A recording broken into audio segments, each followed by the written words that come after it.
আসসালামু আলাইকুম। আপনাদের সবাইকে মাহে রমজান মুবারক। আজকে রমজান মাসের প্রথম জুম্মা। আপনাদের সবাইকে জুম্মা মুবারক। আল্লাহ তাআলা আপনাদের রোজা কবুল করুক, আপনাদের দোয়া কবুল করুক, জীবনে সুখ শান্তি স্বাচ্ছন্দ্য নিয়ে আসুক, সুস্থ থাকুন, ভালো থাকুন, এই দোয়া করি। এটা ছিল গতকালের ইফতার। ইফতারে অনেক কিছুই ছিল, ছিল ফ্রুটস। এটা ছিল আখের গুড়ের শরবত, আখের গুড় দিয়ে লেবু দিয়ে নুন দিয়ে শরবত। ফ্রুটসে ছিল তরমুজ, আপেল, খেজুর, ড্রাই ফ্রুটস, কমলা লেবু।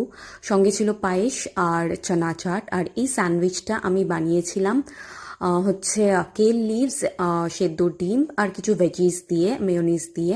এখানে দেখতে পাচ্ছেন আপনাদের ভাই আর ইফতার খুলছে, মানে ইফতার করছে। তারপরে ডিনারটা আজকে ভীষণ সিম্পল করেছিলাম।